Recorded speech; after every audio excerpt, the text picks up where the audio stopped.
السلام عليكم ورحمة الله وبركاته على أرقى متابعي قناة طاقة الأبراج. أهلا وسهلا بكم، منوريني مشرفيني. النهاردة حبايبي هنعمل قراءة جديدة لبرج السرطان بتاريخ 9/6/2025. قراءتنا النهاردة هتكون من سلسلة تهكير عقل الحبيب. أتمنى القراءة تفيد حضراتكم وتمنياتي لكم بمشاهدة ممتعة ومفيدة. وقبل ما نبتدي نصلي على أشرف الخلق سيدنا محمد صلى الله عليه وسلم. ولا يعلم الغيب إلا الله، وهذا توقعات وليس إلا. ما تنسوش حبايبي على لايك للفيديو، بالاشتراك بالقناة، تفعيل زر الجرس ليصلك كل ما هو جديد أصحاب برج السرطان. نسمي بسم الله ونشوف تهكير عقل الحبيب لبرج السرطان. حب كبير، حب كبير، وشايف في عودة، وشايف في ألم، بس في بدايات إن شاء الله لحب كبير. برج السرطان هيتألق والحبيب هيشتغل من بعد ما انت قلت يا برج السرطان ان الحب ده انتهى. لا لا لا لا لا لا لا لا لا, لا. من بعد ما فكرت افكار سلبية والموضوع بقى غامض معاك، انا شايف ان الدنيا هتبتدي تتصلح معاك يا برج السرطان. اتمنى لك التوفيق في قراءتك يا برج السرطان، ونبتدي ونشوف قراءتك. تهكير على الحبيب. انا بكلمكم دلوقتي وفي عروسة سامعين صوتها بره، في زفة. ده فال وبشرة حلوة ليك يا برج السرطان. أتمنى لكم الخير يا رب. أول حاجة بتيجي في دماغ الشخص ده لما بيفتكرك، هو بيقول أنا إزاي سبته، وإزاي أنت سبتني. مش متخيل، هو مش متخيل إحنا سيبنا بعض إزاي. سؤال دايما بيوجعه، وبيفضل يعيد اللقطة الأخيرة في دماغه كأنها حصلت أمس، امبارح. الشخص ده كل ما يحس بوحدة أو تعب نفسي دماغه بتروح لك يا برج السرطان. انت كنت الحضن والأمان، وكل اللي حواليه دلوقتي مش واقفين جنبه ولا أمان ليه. الشخص ده حاسس انه ما قدركش، خلي بالك. كل ما يفتكر اللي انت عملته عشانه يحس بالندم، لانه ما قدركش، بيندم. وحاسس انه ظلمك، ظلمك قوي، وبيجلد نفسه من جوه. كل ما يفتكر اللي حصل يا برج السرطان بيجلد نفسه من جواه. بيقرا محادثاتكم القديمة وبيرجعها وبيقراها وبيرجعها ياما كتير. حتى لو مسحها بيدور عليها، وبيقعد يفتش في الصور اللي كان هو مخبيها كمان يا برج السرطان. في لحظة معينة من علاقتكم مش بتسيبه، اللحظة دي بترن جواه طول الوقت، كأنها شريط بيتعاد.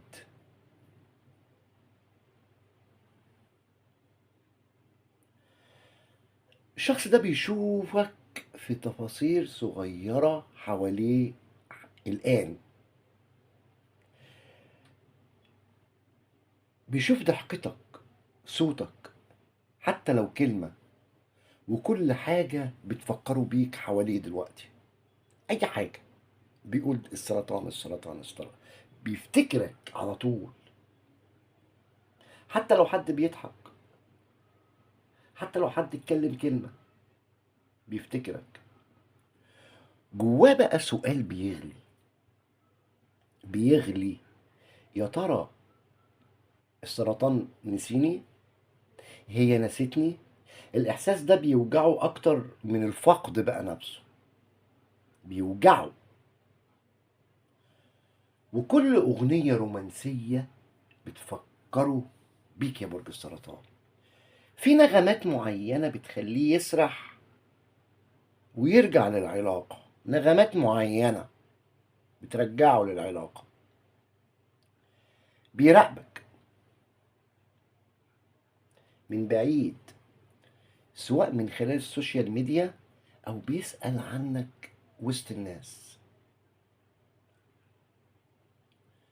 هو حاسس إن حياته بقت بايظة من بعدك. انت كنت راحة ليه، وهو دلوقتي بقى ضايع.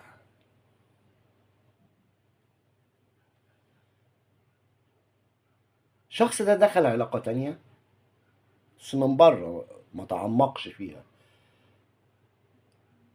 بس كان اي حاجة فاشلة في العلاقة دي. والبعض منكم دخل علاقات بقى تانية، علاقات وكلها فشلت، لانه بيقارنهم بيك يا برج السرطان. مفيش حد زيك، مش لاقي حد زيك. الشخص ده خايف يقابلك. تهكير عقله الباطن دلوقتي، انت جاهز للمقابلة اهو، انت جاهز، قوي، متمكن. هو بقى خايف يقابلك. بص وشه فين وانت منتظره، مستعد للمواجهة، وهو خايف يقابلك يا برج السرطان. عينيه ممكن تفضحه او يشوفك مبسوط فيتكسر اكتر. لو في طرف تالت عند الشخص ده، فده مجرد محاولة نسيان. الطرف التالت مش واخد قلبه زيك. انا بقول لو، انا بقول لو. الشخص ده بيحلم بيك كل فترة على فكرة، وبيصحى متلخبط من الحلم ده، وعاوزك جنبه بأي شكل.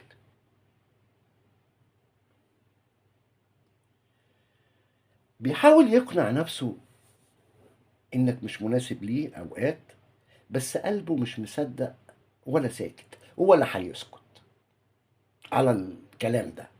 بيقنع نفسه إنك مش مناسب ليه، بس قلبه مش هيسكت ومش مصدق الكلام ده. بيحلم إن الزمن يرجع وكان هيتصرف صح، لأن الندم واكله يا برج السرطان. الندم واكله، فبيتمنى الزمن يرجع كان هيتصرف صح في العلاقة دي، لأنه حاسس بالذنب. مش بس ناحيتك لأ، لكن ناحيته هو كمان، لأنه خسر حاجة مفيش زيها، نادرة، هو خسرها. بيتكلم معاك في خياله، بيتخاطر معاك، بيرد على كلامك لان انت كمان بتتخاطر معاه، وبيشرح وجهة نظره كأنه معاك. ده انتوا بتتكلموا مع بعض وانتم مش مع بعض. الشخص ده دلوقتي لو عرف ان انت مع حد تاني بيتكسر من جواه، حتى لو ما قالش ولا باين، هيتكسر من جواه. وبيقول لك انا مش ناسي الحاجات اللي احنا كنا بنحبها سوا، لسه بتفرج على الحاجات دي. بيقول لك انا مش ناسيها، بتفرج عليها لحد دلوقتي. وصل لمرحلة ان هو ما بقاش يستهلك. حاسس هو حاسس انه ما بقاش يستهلك، انه اتغير للأسوأ، وانك كنت الافضل منه يا برج السرطان. فلذلك هو حاسس ان هو الأسوأ دلوقتي وما بقاش يستهلك. كمان بيتخيل صدفة تجمعكم، صدفة بينكم، وبيفضل التخيل ده عايشه، بيعيشه في دماغه وكأنه حقيقة. بيتخيل ان انتوا اتقابلتوا صدفة، وبيعيش التخيل ده في دماغه وكأنه حقيقة، لأنه حاسس إنه خسر صديق كمان قبل ما يخسر حبيب. أنت كنت صديق ليه قبل ما تكون حبيب. أنت كنت أقرب ليه من أي حد يا برج السرطان. فلذلك هو حاسس إن هو خسر صديق قبل حبيب. خلي بالك هو حافظ عيد ميلادك. لما بيجي وقت عيد ميلادك أو مناسبة ليك قلبه بيتوجع. حتى لو ما تكلمش بيكون حاضر معاك بروحه. وأوقات بيقول لنفسه أنت السبب في وجعي. بيكلم نفسه، بيقول لنفسه أنت السبب في وجعي. بس بيرجع يقول بس كنت الراحة كمان.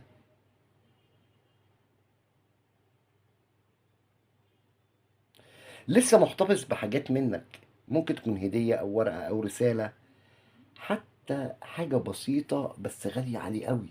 لسه محتفظ بالشيء ده، وحاسس كمان إنك كنت الوحيد اللي فاهمه،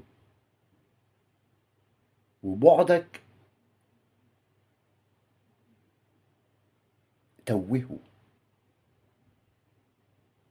وبقى حاسس إن هو تايه بالفعل من بعد ما بعد عنك يا برج السرطان. بيقول أنا لو كنت اتغيرت كنت هفضل. وبيقعد يسأل نفسه نفس السؤال ده على طول دائما. وانا لو اتغيرت كنت هفضل. بيحس انك لسه بتحبه، بس بيخاف يكون ده وهم. هو حاسس ان انت بتحبه يا برج السرطان. وجعه خلاه يتغير، خلي بالك. بس التمن كان انت بقى. التمن كان انت يا برج السرطان. في تفكير عقله اليوم انا بعصره، وبيعترف معايا من جواه. بيقول انا السبب في البعد ده. بس للأسف عمره ما قالها بصوت عالي، قالها معايا في تفكير عقله. بيقول أنا السبب، أنا اللي كنت السبب في البعد ده. وبقى شايفك إن أنت بقيت فرصة ضايعة، وكان نفسه يشوفك تاني بس بطريقة مختلفة غير الوضع اللي انتوا فيه دلوقتي ده. وبيتخيل بقى إيه؟ إن أنت لو بعت له رسالة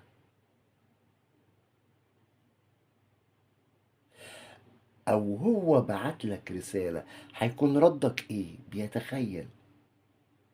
بس في نفس الوقت بيخاف من ردك يا برج السرطان، لأنه عارف أنت هترد إزاي عليه من اللي هو عمله معاك. في كلمة للبعض منكم الشخص ده قالها وقت الفراق ندمان عليها قوي، كأنها خنجر رجع له. بيندم عليها قوي الكلمة دي.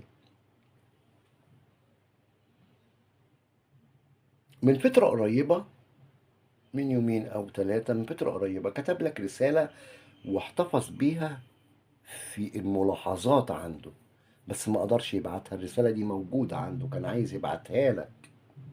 يمكن انت حسيت بنغزة في قلبك، او حسيت بتيفو، او فكرت فيه في الوقت ده كان بيكتب لك الرسالة دي. الرسالة دي موجودة وخايف يبعتها.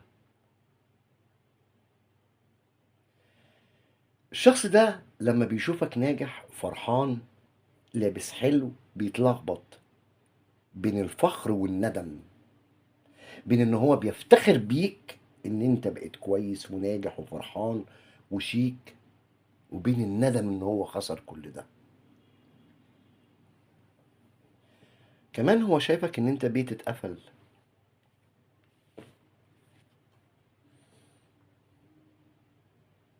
اتقفل عليه الباب بإيده، بإيده هو، مش قادر يوصل لك. شايفك بيت اتقفل عليه الباب بإيده هو.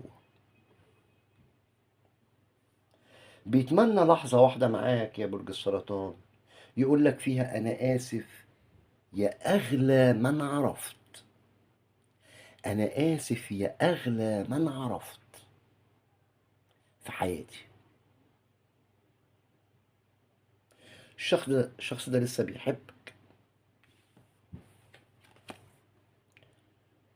حب ساكت خفي حقيقي موجوع.